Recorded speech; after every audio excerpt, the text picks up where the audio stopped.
오늘 메시지의 제목은 평화와 거룩함입니다. 사실 다른 제목을 붙이고 싶었지만 이게 좋은 제목인 것 같아요. 지난 몇 주 동안 제가 가르쳐온 내용은 혹시 지난 몇 주 동안 여기 계시지 않았다면 히브리서 12장에서 나온 것입니다. 히브리서의 저자는 우리가 경주를 하고 있다고 말합니다. 그 구절을 여러분께 읽어드리고 싶습니다. 히브리서 12장 1절입니다. 이렇게 말합니다. 그러므로 우리가 이처럼 많은 증인들에게 둘러싸여 있다는 것은 무슨 뜻일까요? 이들은 앞서 믿음의 길을 간 분들로 이미 경주를 마친 모세와 아브라함 등입니다. 이들이 바로 우리를 둘러싼 구름 같은 증인들입니다. 그는 이렇게 말했습니다. 모든 무거운 것과 쉽게 얽매이게 하는 죄를 벗어버리고 우리 앞에 놓인 경주를 인내로 달려가자. 그러니까 이것이 우리에게 말해주는 것은 모두 집중해서 들어주시기 바랍니다.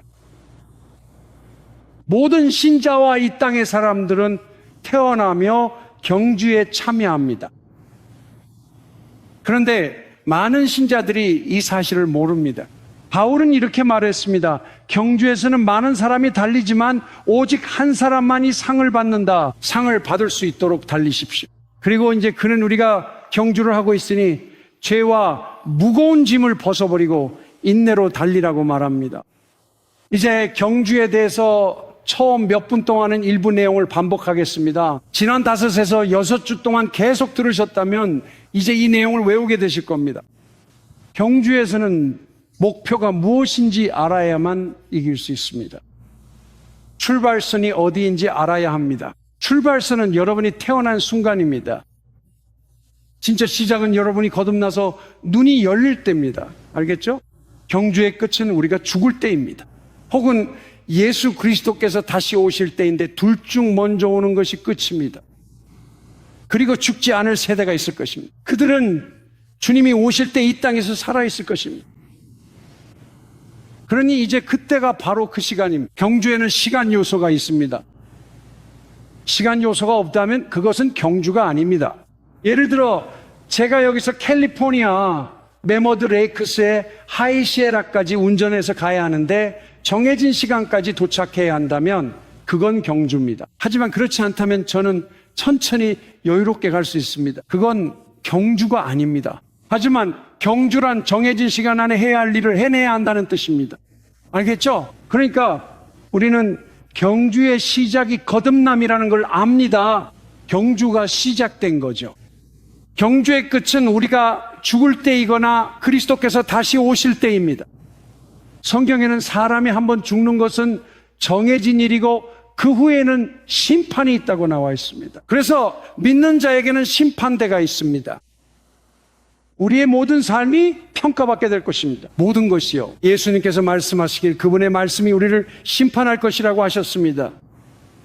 그분은 내가 한 말들이 그날에 너희를 심판할 것이다 라고 하셨습니다. 그러니까 이거는 오픈북 시험과도 같습니다. 예수님께서는 모든 사람이 성경을 읽고 그 안에 무엇이 있는지 알기를 기대하신다는 걸 아셨나요? 그분이 이 땅에 계셨을 때도 무지함은 통하지 않았습니다. 주님께 전 몰랐다고 말할 수는 없죠. 예수님께서 이 땅에 계실 때 사람들이 질문을 하면 오히려 질문으로 답하셨습니다. 그분은 읽어본 적이 없느냐라고 말씀하셨죠. 그리고 그들에게 말씀을 인용해 주셨습니다. 그러니 이 경주에서 오픈북 시험이란 뜻이고 하나님께서는 우리가 성경을 읽고 그 안에 무엇이 있는지 알고 그 경주를 달리기를 기대하십니다. 자, 그럼 목표는 무엇일까요? 요한복음 17장 4절과 6절입니다. 이 구절은 우리 삶의 목적을 보여줍니다. 예수님은 십자가 고난 전날 밤 이렇게 말씀하셨습니다. 아버지 내게 주신 일을 다 이루었습니다. 그게 한 가지입니다. 제 목소리를 듣는 여러분, 하나님께서 여러분을 창조하셨습니다. 하나님은 저와 여러분 모두를 창조하시고 각자에게 재능과 은사를 주셨습니다. 하나님께서는 여러분에게 능력을 주셨습니다. 모두에게요. 우린 자신을 위해서가 아니라 하나님의 사랑과 복음을 발견하고 그분께 사랑받음을 알기 위해 이 땅에 보내줬습니다. 성경은 우리가 하나님을 사랑하면 그분이 먼저 우리를 사랑하셨기 때문이라 말합니다. 또한 예수님은 마음과 영혼 힘을 다해 하나님을 사랑하는 것이 첫째 계명이라 하셨습니다. 그래서 우리는 이렇게 고백하며 경주를 시작합니다. 주님, 저는 주님의 것입니다. 저를 사용하시고 인도해 주세요. 주님이 말씀하시는 어떻게든 주님을 사랑하며 섬길게요. 그렇죠? 그래서 경주가 끝날 때 하나님께서는 우리 각자에게 주신 재능과 은사, 능력을 평가하실 것입니다. 요한복음 17장 4절에서 예수님은 맡겨진 일을 다 이루었다고 하셨으며 6절에서는 아버지의 이름을 나타내어 주신 사람들에게 그 이름을 모두 전했다라고 말씀하셨습니다.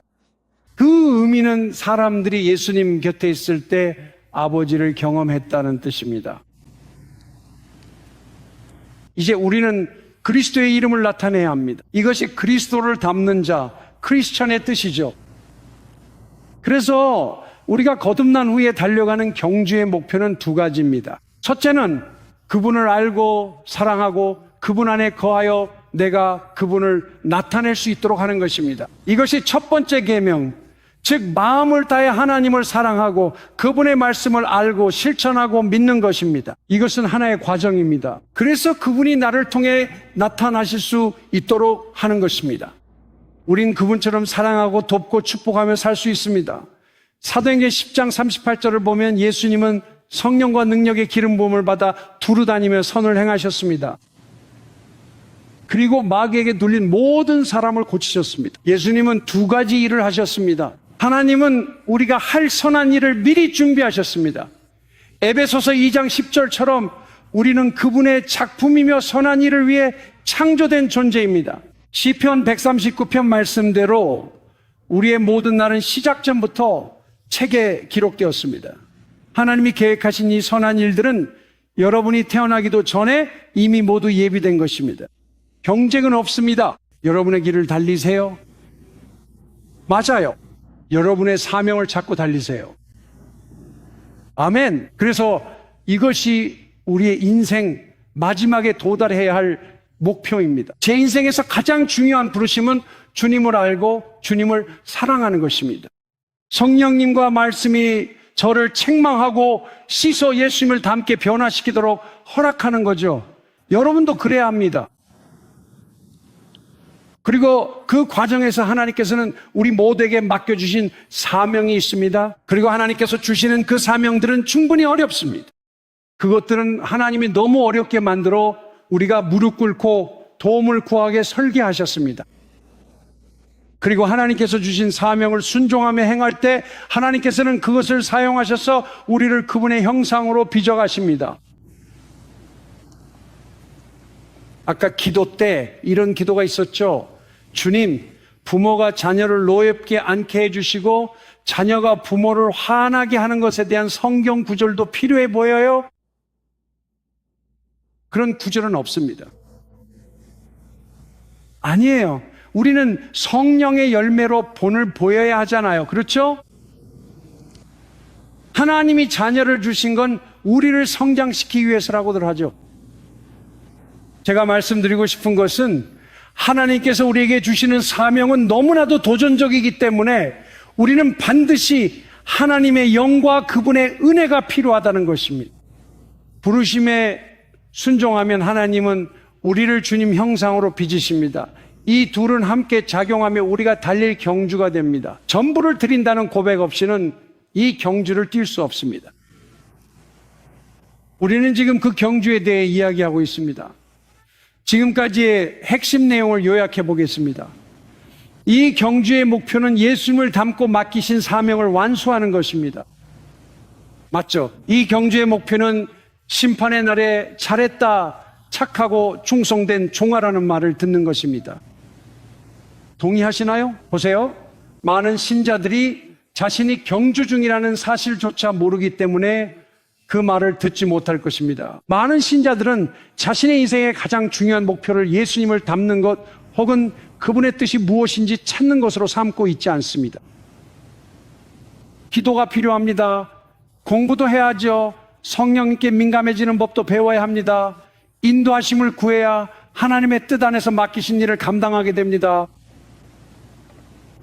자, 이제 우리가 배운 몇 가지 포인트를 말씀드리겠습니다. 히브리서 12장 전체와 13장은 우리에게 달려야 할 경주가 있으며 어떻게 달려야 승리할 수 있는지를 잘 보여줍니다.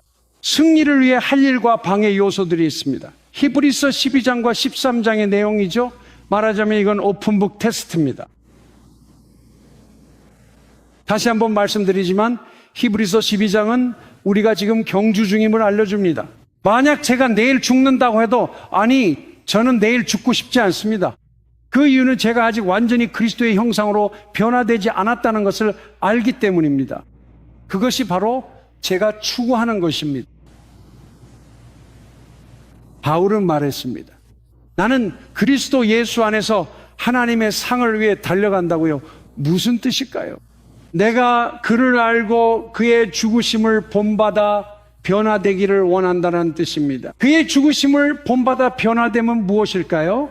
그리스도의 죽음은 절정이죠. 그것은 하나님의 사랑이 가장 극적으로 드러난 순간입니다. 누구든지 자기 생명을 내어주는 것보다 더 큰 사랑은 없습니다. 그래서 바울은 나는 그것을 향해 달려간다고 말했습니다. 나는 예수님 안에 있었던 자신의 생명을 내어주신 그 사랑을 갖고 싶습니다. 나는 그 사랑이 내 안에 자리 잡기를 원합니다. 아멘. 네. 하나님께서 우리 삶에 주실 수 있는 이보다 더 아름답고 놀라운 것은 없을 겁니다. 우선 경주를 위해 모든 무거운 것과 죄를 벗어버려야 합니다. 우리는 죄가 무엇인지 알지만 무거운 것들은 보통 축복입니다. 그것들은 대개 하나님께서 우리에게 주신 좋은 것들이지만 우리의 마음과 시선을 경주에서 멀어지게 만듭니다. 이 아름다운 세상에서의 축복들이 바로 그것입니다. 그것들이 바로 무거운 것들입니다. 보세요. 마라톤을 뛰는 주자는 불필요한 것들을 벗어버립니다. 그들은 그러니까 무게가 40g 정도밖에 안 되는 신발을 신어요. 맞아요. 달리기 위해 모든 무거운 것을 다 없애버립니다. 나쁜 것들을 버리는 게 아니에요. 왜냐하면 제가 지금 입고 있는 옷이 나쁜 건 아니잖아요. 저를 가려주는 셔츠가 있어서 다행이에요. 이건 나쁜 게 아니에요. 하지만 만약 제가 지구력 경주를 뛴다면 이건 무거운 짐이 됩니다. 무게란 우리가 내려놓아야 할 것들입니다. 이런 말처럼요, 남들은 해도 난 못한다 말했듯이 여러분은 아닐지 몰라도 저에게 골프는 짐이에요. 전 내려놓지 않죠. 그럴 시간도 없고 방해만 되니까요. 나중에 제 소명을 다 못한 게 골프에 너무 시간을 뺏겼기 때문이라고 후회하고 싶지 않아요. 정말로요. 모두에게 무게가 된다는 건 아니지만 저에게는 그렇습니다. 네, 우리는 무게를 내려놓아야 합니다. 그리고 그는 인내로 달리라고 했습니다. 그 말은 인생을 계획하라는 것, 장기적으로 계획하라는 뜻입니다. 이건 단거리 경주가 아니에요. 거듭난 뒤 단거리로만 달리다 금방 지쳐버리는 사람들을 보곤 하죠. 그들은 인내하며 달릴 계획이 없었던 겁니다. 끝까지 견디는 자가 구원받습니다. 그렇죠? 인내로 달리라고 했죠? 이미 다 살펴봤으니 다시 설교하진 않을게요. 그는 예수님을 바라보라 했죠. 예수님이 겪으신 모든 적대감을 생각해 봅시다. 그래도 예수님은 끝까지 견디셨죠. 다시 말해 예수님이 우리의 본보기입니다. 예수님이 겪으신 모든 어려움, 적대감, 그리고 도전들 말입니다. 저와 함께 하고 계시죠? 그래서 우리는 예수님을 바라봅니다. 아직 깨어있는 분들 몇 분 계신가요? 좋습니다. 전부 다루기보다 오늘 분량으로 바로 넘어가겠습니다. 우리는 12장과 13장 전체를 읽으면서 이 부분에 대해 이야기했습니다. 이 모든 것이 경주에서 이기는 방법에 대한 권면과 지침입니다. 그는 조심해서 보라고 했습니다.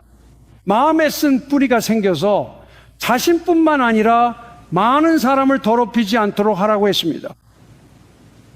그래서 그가 말하는 것은 원망과 쓴 마음, 그리고 용서하지 않는 마음이 우리를 경주에서 벗어나게 한다는 것입니다. 그것이 우리 마음에 자리 잡도록 허용하면 그리스도의 형상으로의 변화가 멈추게 됩니다. 우리는 막다른 골목에 서게 되는 것이죠. 그래서 그는 조심해서 보고 쓴 마음을 허용하지 말라고 했습니다. 정말 좋은 말씀입니다. 우리 모두에게 그런 기회가 있잖아요. 그렇지 않나요? 그리고 그는 계속해서 말합니다. 마음을 지키라고 합니다. 이제 쓴 마음을 우리가 상처나 잘못, 실망이나 피해를 반복해서 떠올릴 때 생깁니다. 우리는 그것을 계속 곱씹습니다. 다른 말로 하면은 그것에 대해 묵상한다는 뜻이죠. 우리는 시편 1편에서 묵상이 우리의 마음에 뿌리를 내리게 하고 뿌리가 열매를 맺게 한다는 것을 배웠습니다. 그래서 그는 쓴 뿌리가 너희 안에 들어오지 않게 하라고 했는데 이는 곧 상처를 반복해서 떠올리지 말라는 뜻입니다. 상처를 곱씹지 마세요. 우리 모두가 쉽게 할 수 있는 일이죠. 우리가 운전을 하다가도 뭔가를 보고 예전에 있었던 일이 떠오르면은 우리는 그 일을 다시 곱씹기 시작합니다. 그렇죠? 그러니까 그는 하지 말라고 한 겁니다. 왜냐하면 우리가 곱씹으면 뿌리가 내려가기 때문이죠. 그리고 뿌리가 열매를 맺게 됩니다. 그래서 우리가 해야 할 일은 예수님처럼 용서하는 것입니다. 히브리서 8장 12절에서 하나님께서 말씀하셨습니다. 내가 그들의 불의의 자비를 베풀고 그들의 죄와 불법을 더 이상 기억하지 않겠다. 나는 더 이상 기억하지 않을 것이다. 왜 하나님께서는 우리의 죄를 기억하지 않으실까요? 하나님께서 기억력이 나쁘셔서일까요? 아니면 하나님께서 나는 그것을 기억하지 않겠다고 결심하셨기 때문일까요? 그래서 하나님께서 내가 너희를 사랑한 것처럼 서로 사랑하라고 말씀하셨을 때 저는 조심해야 한다는 걸 압니다. 왜냐하면 저 혼자가 아니기 때문이죠. 저도 가끔은 뭔가를 보거나 들으면 제 머릿속이 그 생각에 빠져들기 시작하더라고요. 그리고 한 1분 반쯤 지나면 저는 완전히 딴 생각에 빠져 있습니다. 이런 생각을 어떻게 하게 됐지 하고 스스로에게 묻게 돼요.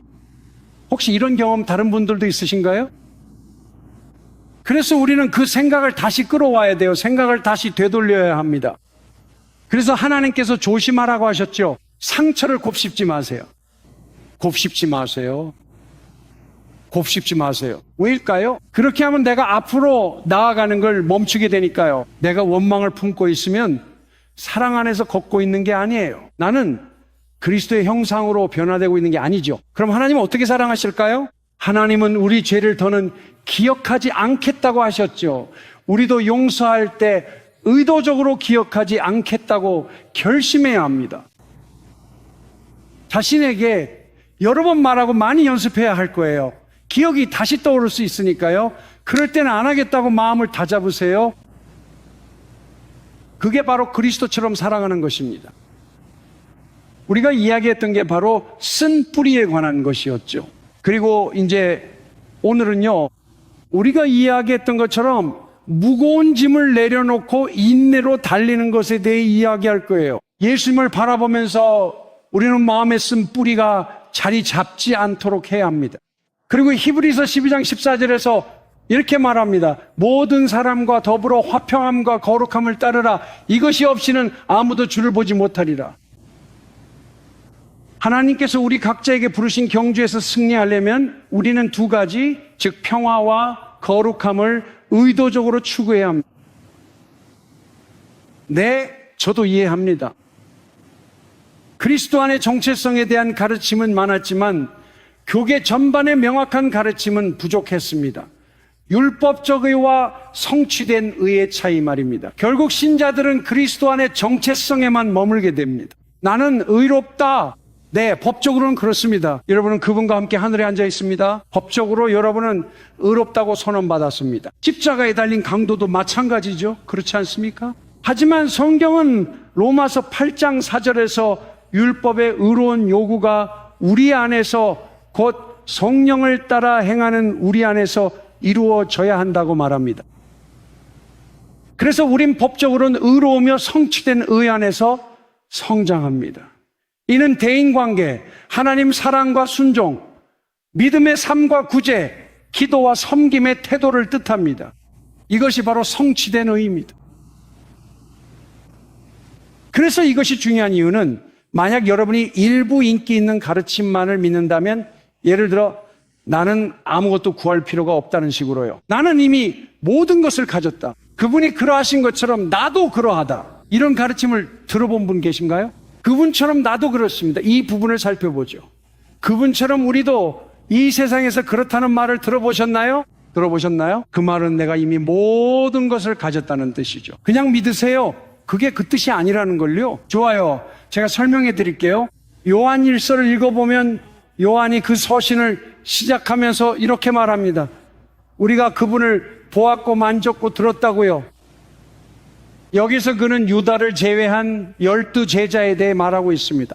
우리가 보고 들은 것을 여러분에게 전하는 것은 여러분도 우리와 교제를 나눌 수 있도록 하기 위함입니다. 그리고 우리의 교제는 아버지와 아들과 함께하는 것입니다. 그러니까 요한이 우리라고 말할 때 그는 유다를 제외한 12제자를 말하는 것입니다. 그래서 요한일서 4장 17절에서 요한은 자신과 12제자에 대해 이렇게 말합니다. 사랑이 우리 안에서 온전히 이루어졌으니 이는 우리가 심판날에 담대함을 가질 수 있도록 하기 위함입니다. 이는 그분이 그러하신 것 같이 우리도 이 세상에서 그러하기 때문입니다. 그러니까 요한이 말하는 것은 우리의 법적인 의가 온전히 이루어진 의로 성장할 때, 즉 요한이 말한 것처럼 하나님은 사랑이시라고 했잖아요. 요일 46 사랑에 거하면 하나님께 거하며 주와 함께면 죄를 짓지 않습니다. 요한은 사랑이 완성되어 심판날에 담대해진다고 했지요. 그분처럼 우리도 그렇기 때문입니다. 그래서 신자가 무턱대고 그분처럼 나도 그렇다고 주장해서는 안 됩니다. 사랑이 우리 안에서 완성되면은 우리는 그분처럼 나도 그렇다고 말합니다. 그것이 바로 성취된 의입니다. 그래서 믿는 자에게 하나님께서는 우리를 용서받은 자로 의로운 자로 선언하십니다. 이제 우리는 거룩함을 추구하는 여정에 있습니다. 내가 추구하는 것은 무엇입니까? 구원을 얻는 것이 아닙니다. 그리스도의 생명이 내 안에 충만하여 나를 통해 나타나길 구합니다. 이제 성취된 의를 따라 걷기 위해서는 추구가 필요합니다. 그렇다고 해서 우리가 그것을 얻기 위해 노력해서 받는다는 뜻은 아닙니다. 저도 이 말이 모순적으로 들린다는 걸 압니다. 하지만 어떤 이유에서든 하나님만이 아시겠지만 하나님께서 우리에게 성령의 열매를 나누어 주시는 은혜를 주시기 위해서는 우리가 그것을 갈망하고 손을 뻗어야 한다고 요구하십니다. 우리가 갈구하며 계속 찾을 때 제 경험상 저만의 일은 아닐 겁니다. 우리가 거룩함을 추구하고 평화를 추구하기 시작할 때 제가 알게 된 것이 있습니다. 저는 이 부분에 그다지 능숙하지 않습니다. 하지만 제가 이 부분에 능숙하지 않다는 걸 알게 된 후 믿음으로 그것을 추구하는 방법을 배우게 되었습니다. 저는 베드로후서 1장 1절에서 4절을 통해 하나님이 우리를 영광과 덕으로 부르셨음을 배웠습니다. 모든 신자는 영광과 덕으로 부름받았습니다. 성령 충만하여 예수님처럼 걷는 게 무슨 뜻인지 아시나요? 단순히 주장하는 게 아니라 그리스도 안에 정체성을 선포하며 주님 오실 때까지 방종하지 않는 것입니다. 그게 이 땅에서의 표준적인 기독교입니다. 어디에도 나와서 구별되고 부정한 것에 손대지 말라고 하셨고, 그러면 내가 너희를 영접하겠다고 하셨습니다. 그래서 저는 이렇게 배웠습니다. 그래, 나는 이 부분에 능숙하지 않지만 여전히 그것을 갈망한다. 나는 여전히 거룩해지고 싶다. 나는 순결해지고 싶다. 나는 내 생각이나 말, 행동으로 죄를 짓고 싶지 않다. 나는 그리스도 안에 거하고 싶다. 그분 안에 거하는 자는 죄를 짓지 않는다. 그리고 나는 베드로후서 1장에서 하나님께서 우리를 영광과 덕으로 부르셨고 그로 인해 우리에게 지극히 크고 보배로운 약속들을 주셨다는 것을 배웠다. 이 약속들로 말미암아 우리가 신성한 성품에 참여하는 자가 될 수 있다. 그러니 이것은 믿음으로 되는 것이다. 그런데 그 약속 중 하나가 마태복음 5장 6절이다. 의에 줄이고 목마른 자는 복이 있나니 의에 대하여 그들이 배부를 것이다. 이 배부름은 하나님의 은혜가 우리에게 주어지는 것이지만 하나님께서는 우리가 그것을 추구하기를 원하신다. 하나님은 우리가 그것을 연구하기를 요구하신다. 나는 사랑에 대해 공부할 것이다. 사랑은 어떤 모습일까? 와, 나는 변해야겠다. 그리고 나는 그것을 향해 손을 뻗는다. 손을 뻗어도 잘 안 되지만 계속 뻗습니다. 계속 믿으며 기도합니다. 하나님께서 말씀하십니다. 좋다. 배고픈 모든 사람을 채워주마. 네, 주님, 감사합니다. 우리가 이미 다 가졌다는 잘못된 신학에 갇히면 더 나아가지 못합니다. 이미 거룩하다는 잘못된 신학이라면 왜 성경은 고린도전서에서 사랑과 평화를 추구하라고 말할까요? 왜 거룩함을 추구하라고 말할까? 그래서 하나님께서 하시는 일은 우리가 추구할 때 그분이 나누어 주신다는 것이다. 내 경험상 나는 기도하고 믿고 주님, 저는 성령의 열매를 실천하겠습니다. 그리스도 안에 거하겠습니다. 주님의 말씀을 믿겠습니다라고 한다. 그리고 어느 정도는 잘하다가 때로는 그렇게 잘하지 못할 때도 있지만 시간이 지나면 이런 깨달음에 이르게 된다. 주님, 제 생각엔 더 많은 도움이 필요할 것 같아요. 그리고 그러고 나면 임파테이션 전달 이욕이 시작한다. 그러다 보면 어느 순간 내가 그걸 이겨냈네 라는 걸 알게 된다. 하나님께서 나를 새로운 단계로 이끄신 것이다. 이제는 그 일이 더 이상 나를 괴롭히지도 않는다. 하지만 그분이 그렇게 하실 때 이건 내 힘이 아니었구나라는 걸 깨닫게 된다.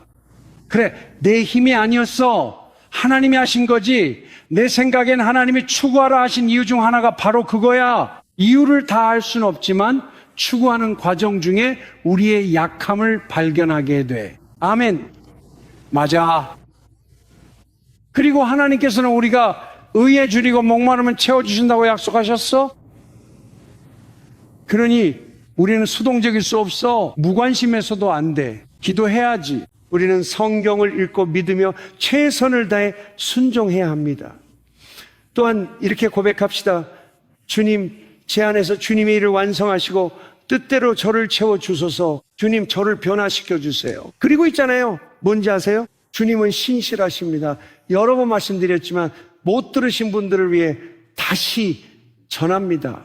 수많은 약속이 있습니다. 베드로후서 1장을 보면 하나님께서 약속을 주셔서 우리가 신성한 성품에 참여하게 하셨다고 합니다. 그 살전 5장 13절은 주께서 여러분을 거룩하게 하시길 빕니다. 주님 오실 때 여러분 모두 흠없이 보존되길 신실하신 그분이 이루실 것입니다. 정말 놀랍지 않나요? 그분이 하실 것입니다. 바로 지금입니다.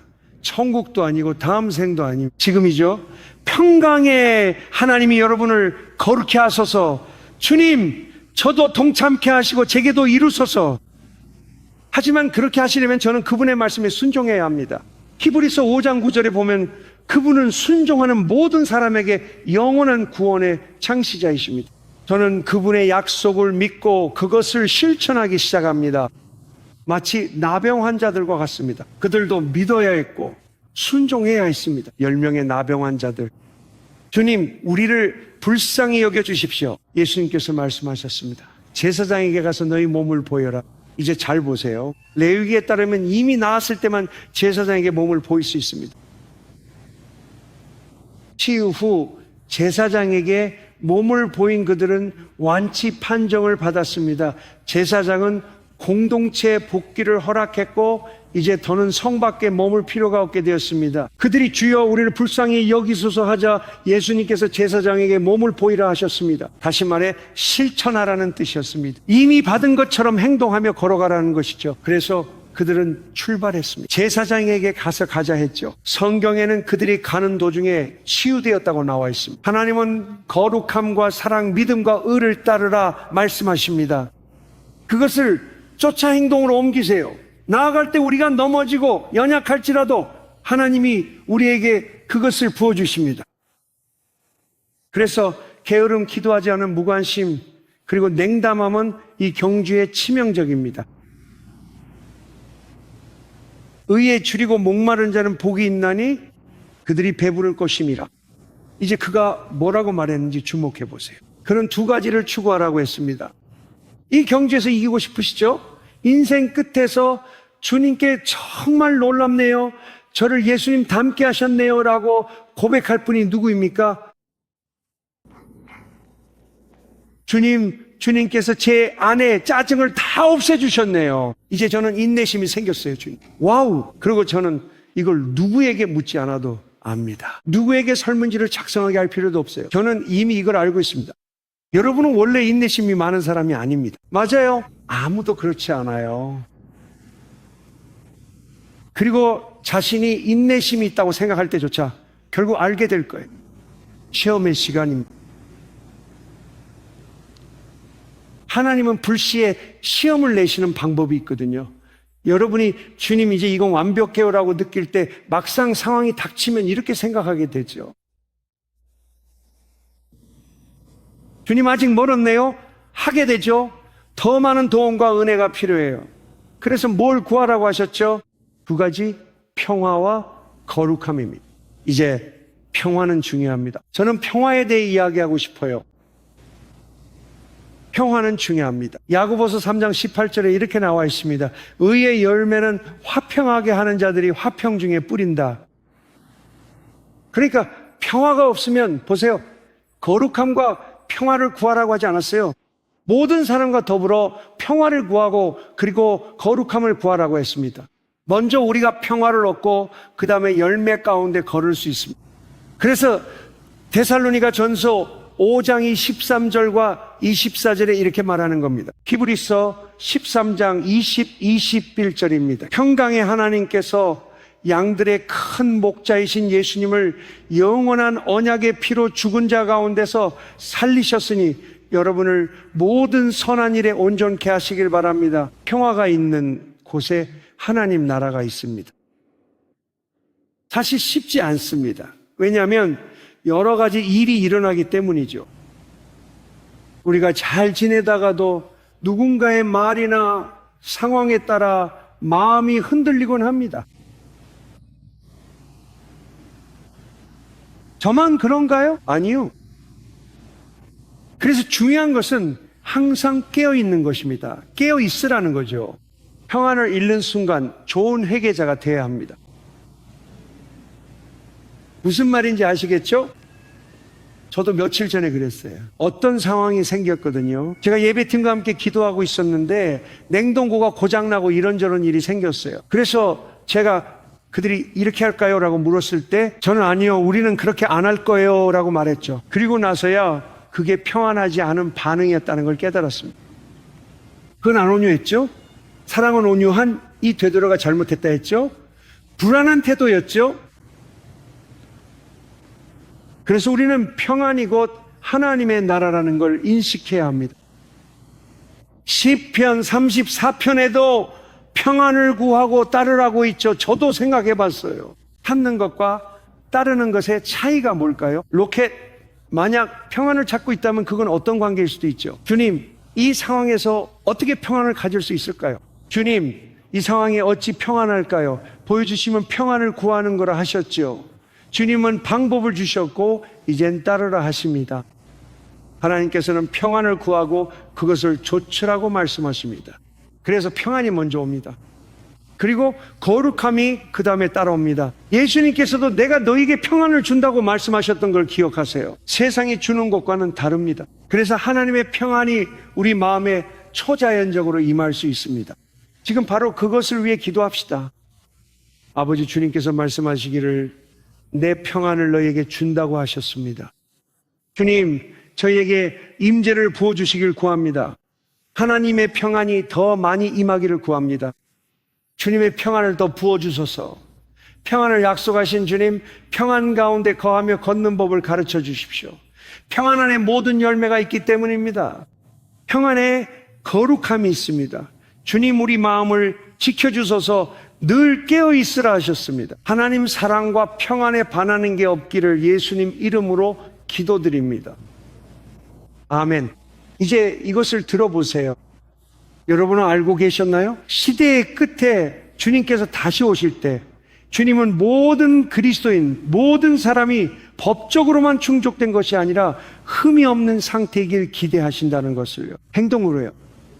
그래서 그런 이유입니다. 베드로가 베드로후서에서 주님의 재림에 대했을 때 그는 주님께서 밤에 도둑같이 오실 것이라고 말했습니다. 그리고 주님께서 오실 때 이 땅을 불태우실 것입니다. 그래서 여러분께 말씀드리고 싶은 것은 그 부분을 주의 깊게 읽어보면 그것은 비밀이 아니라는 것입니다. 그거입니다. 아니요, 절대 그렇지 않습니다. 여러분, 밤의 도둑이라는 영화를 아시나요? 갑자기 그게 성경이 말하는 바가 아닙니다.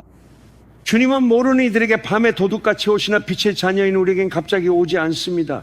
그분은 땅을 태우고 새 하늘과 땅이 올 거라 하셨죠. 헬라어로 새로운이란 단어를 찾았습니다. 완전 새 것이 아닌 갱신된다는 의미죠. 즉 지구를 새로 받는 건 아닙니다. 우리는 새롭게 된 행성을 받게 되는 것입니다. 하나님께서는 이 땅 위에, 바로 이 땅에 천국을 만드실 것입니다. 어쨌든 베드로가 이렇게 썼습니다. 그럼 모든 것이 불타 없어지고 새 하늘과 새 땅이 올 것이니 이렇게 말했습니다. 그러니 여러분, 그분께 발견될 수 있도록 힘쓰십시오. 베드로후서 3장 14절, 평안 가운데 흠없고 책망받을 것이 없이 발견되도록 하십시오. 평안이 항상 먼저입니다. 그리고 나서 흠없이 책망받을 것이 없이 말입니다. 평안을 위해 우리는 주님과 조용히 앉아 시간을 보내며 그분이 말씀하시게 해야 합니다. 왜냐하면 저를 불안하게 만드는 많은 것들은 깊은 곳에 있기 때문입니다. 그것들은 잠재의식에 있습니다. 심지어 우리가 성장하며 생긴 것도 있죠. 그래서 일이 생기면 반사적으로 반응하며 우리를 자극합니다. 하지만 주님은 그 모든 걸 깨끗이 씻어주십니다. 그분은 우리를 거룩하게 하십니다. 그래서 평화를 추구하라고 말씀하신 것. 모든 사람과의 평화입니다. 그 말은 우리의 모든 관계를 의미합니다. 바울은 이렇게 썼습니다. 할 수 있는 대로 너희 쪽에서 모든 사람과 화목하라. 물론 어떤 사람들과는 도저히 평화를 이룰 수 없지만 그는 네가 할 수 있는 만큼 하라고 했습니다. 어떤 사람들은 네가 뭘 하든 싸우고 싶어 합니다. 혹시 그런 사람을 만나본 적 있나요? 네가 아무리 노력해도 아무리 애써도 그들은 그냥 싸우고 싶어 합니다. 하지만 그는 말했습니다. 할 수 있는 한 모든 사람과 화목하라고요. 누군가에게 잘못을 했다면 가서 사과하세요.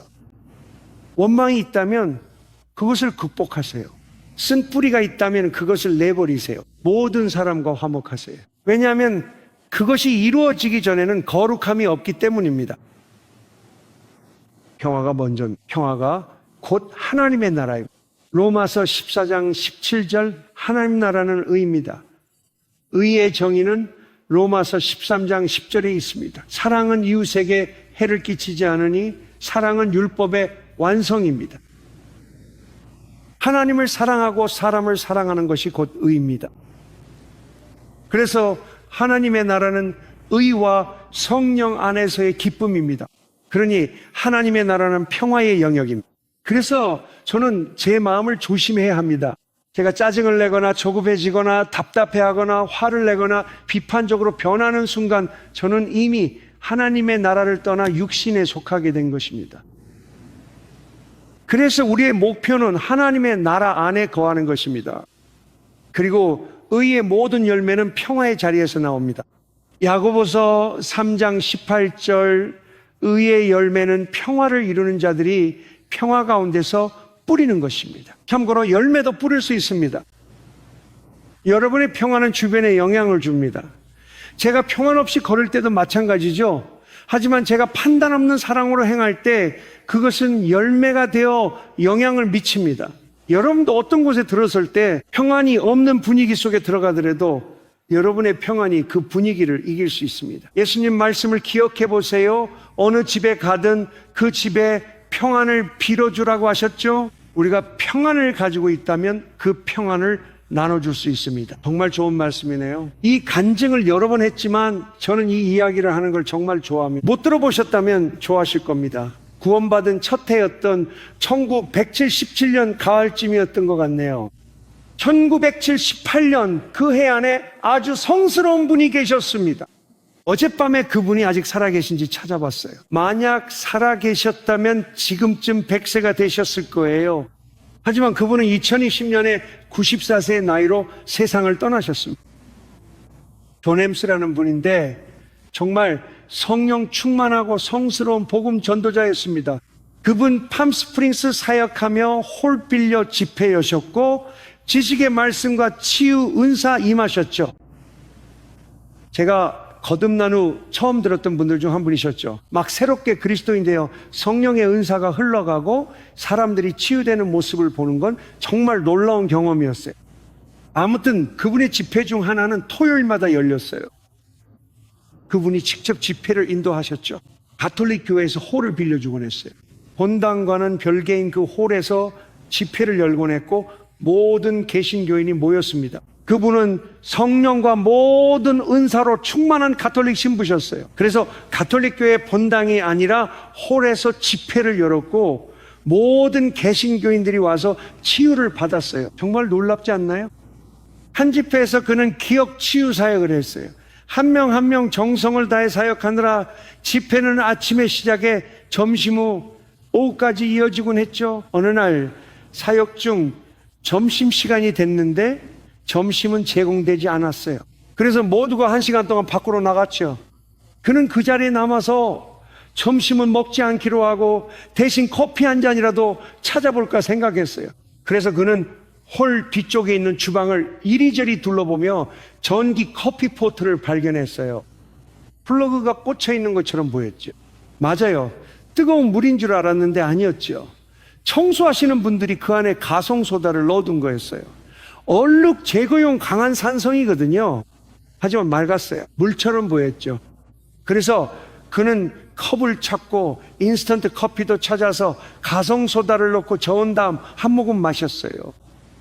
그 순간 그의 성대가 즉시 파괴됐어요. 산이 그는 바로 사람들이 구급차를 불러서 급히 병원으로 옮겼어요. 그가 병원에 도착해서 병상에 누워있는데 2명의 의사가 엑스레이 등 모든 검사를 마친 후 그를 진찰하고 있었어요. 그가 들은 의사들의 말은 이랬습니다. 의사들은 그의 성대가 완전히 파괴됐다고 했어요. 의사는 이 사람은 다시는 말을 못할 거라고 했어요. 그는 다시는 말을 못할 거란 말을 듣고라고 했죠. 그는 불안이 내 마음을 가득 채우기 시작했다고 했어요. 그는 나는 하나님, 당신께서 나를 설교자이자 당신의 말씀을 가르치는 사람으로 부르셨는데 이런 생각이 들었다고 했어요. 내가 성대가 없다면 어떻게 당신을 섬길 수 있겠습니까? 라고 했어요. 그리고 그는 그 순간 나는 불안이 하나님의 나라가 아니라는 것을 깨달았다고 했어요. 그는 하나님의 나라는 평안이다라고 했어요. 그래서 나는 그 두려운 생각을 거부했다고 했어요. 침대에 누워 주님 평안을 선택합니다라고 했죠. 지금 이 순간 평안을 선택해요. 그리고 만약 주님의 뜻이 내가 다시는 말을 하지 않는 것이라면 저는 평안할 것입니다. 주님의 뜻이 무엇이든 치유되든 아니든 상관없습니다. 저는 평안을 선택합니다. 왜냐하면 주님의 나라는 평안이기 때문입니다. 그는 내 마음이 평안해지자마자 내 머리 위에 따뜻한 기름이 부어지는 것을 느꼈다고 했어요. 그리고 그 기름이 내 목까지 내려왔을 때 내 성대가 새롭게 창조되었어요. 나는 침대에서 일어나 의사들에게 저 괜찮아요. 이제 가도 될 것 같아요. 라고 말했어요. 와, 정말 놀랍지 않나요? 바로 그거예요. 정말 극적인 치유의 기적이지만 이 이야기는 우리에게 하나님의 나라가 어디에 있는지 알려줍니다. 하나님의 나라는 평안에 있습니다. 그러니까 내가 옳은 일을 하려고 해도 평안하지 않은 방식으로 한다면 나는 하나님의 나라 안에 있는 것이 아닙니다. 저도 그런 적이 정말 많아요. 여러분도 그렇지 않나요? 우리가 옳다고 생각하는 일, 좋은 일을 하려고 해도 평안이 없다면 그건 하나님이 아니에요. 예수님이 뭐라고 불리는지 아세요? 예수님은 평화의 왕자라고 불리죠. 예루살렘이 뭐라고 불리는지 아세요? 예루살렘은 평화의 도시라는 뜻이에요. 거기가 하나님이 내 거처라 하신 곳입니다. 하나님이 어디 계신지 아세요? 평화가 있는 곳이에요. 예수님은 평화의 왕자이십니다. 하나님의 나라는 곧 서로 간의 평화를 의미합니다. 그래서 하나님께서 우리에게 명령하셨죠. 이것이 내 계명이다. 내가 너희를 사랑한 것처럼 서로 사랑하라. 나는 네가 회개하기 전에 이미 용서했고 너의 죄를 기억하지 않는다. 원망도 분노도 없이 우리는 십자가의 피로 하나님과 평화를 누립니다. 그래서 이제 하나님께서 내게 명령하십니다. 사람들을 그렇게 사랑하라고요. 평안 가운데 머무르세요. 평화를 전하세요. 평화 가운데 걸으세요. 평화를 추구하세요. 여러분 안에 있는 만큼 모든 사람과 평화롭게 지내세요. 이건 어떨까요? 평화가 있는 곳이 바로 마귀가 짓밟히는 곳입니다. 로마서 16장 19절과 20절입니다. 선한 일에는 뛰어나게 하세요. 악한 일에는 순결하게 하세요. 평화의 하나님께서 사탄의 머리를 너희 발 아래에서 짓밟으실 것입니다. 하나님께서 그를 너희 발 아래에서 짓밟으실 거예요. 주님 보게 하소서. 저 자신에게 하는 말입니다. 저는 이 영상을 볼 생각입니다. 이건 정말 좋은 메시지예요.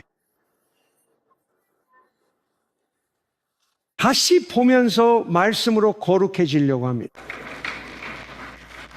솔직히 말해서 전체 영상을 본 적 없어요. 못 보겠더라고요. 가끔 사무실에서 편집할 때 소리 좀 줄여달라고 해요.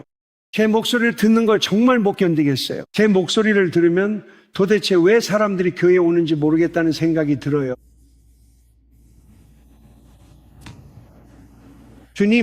주님은 평화의 왕이십니다. 주님, 우리가 평안할 수 있도록 도와주세요. 주님, 우리가 서로를 용서할 수 있도록 도와주세요. 짜증을 내려놓을 수 있도록 도와주세요. 그냥 내려놓을 수 있게 해주세요.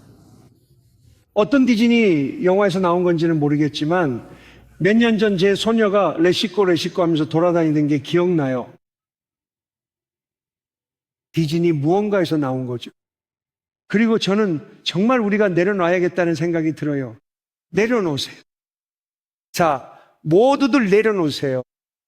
상처도 내려놓으세요. 내려놓으세요. 내려놓으세요. 주님, 우리가 평화와 거룩함을 추구할 수 있도록 도와주세요. 이것 없이는 아무도 주님을 볼 수 없습니다. 이제 아마도 이 정도면 충분하겠네요. 저는 아직 2페이지밖에 안 했어요. 모든 사람과 평화와 거룩함을 추구하세요. 이것 없이는 아무도 주님을 볼 수 없습니다.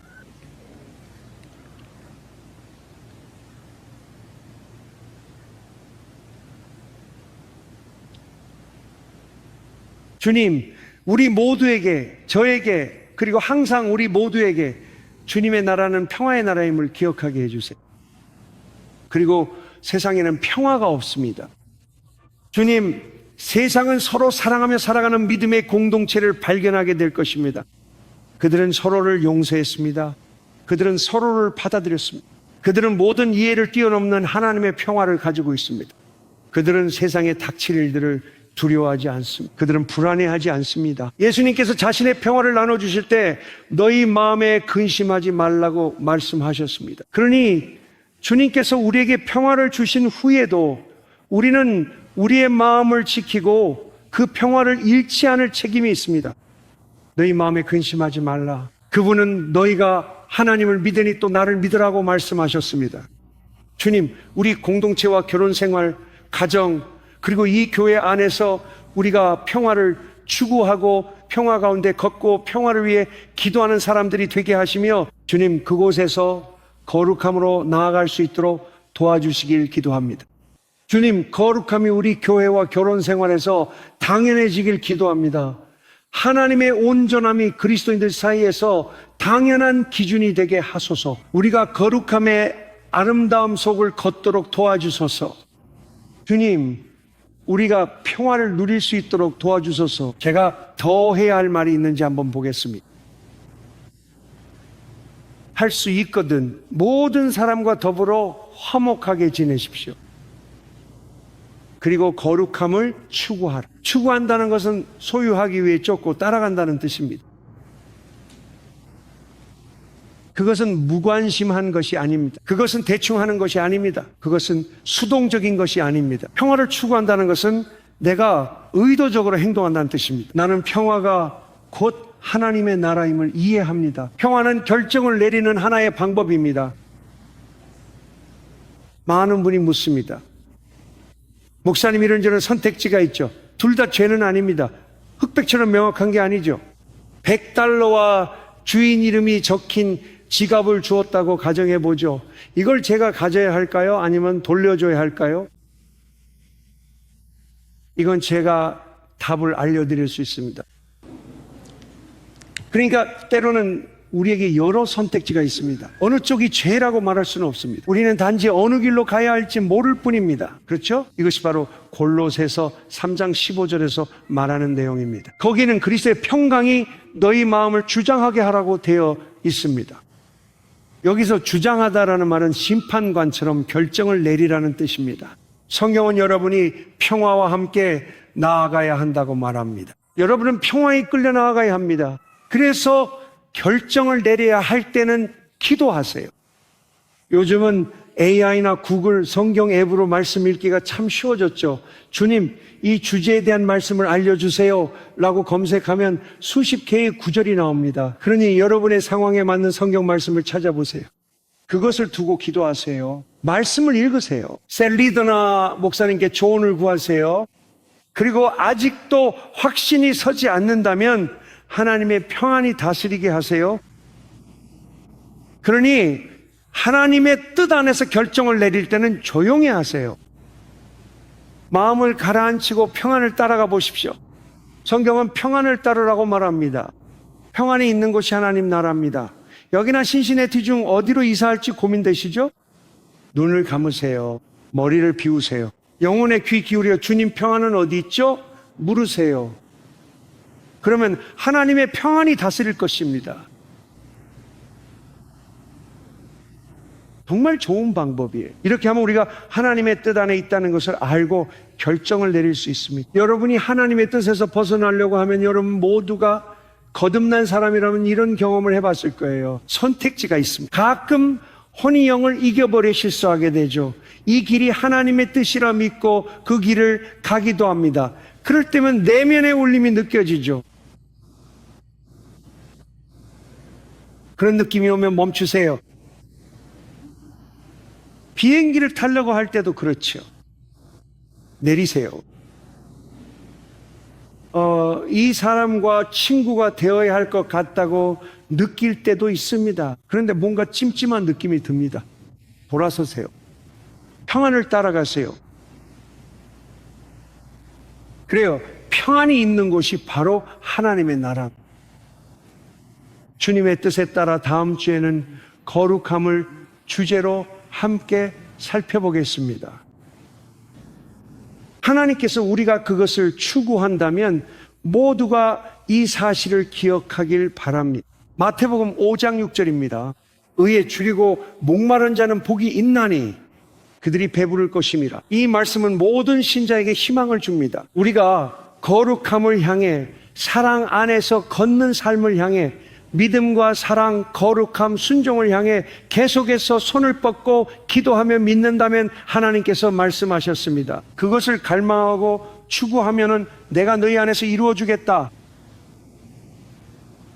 이들이 시대 끝에 이기는 자가 됩니다.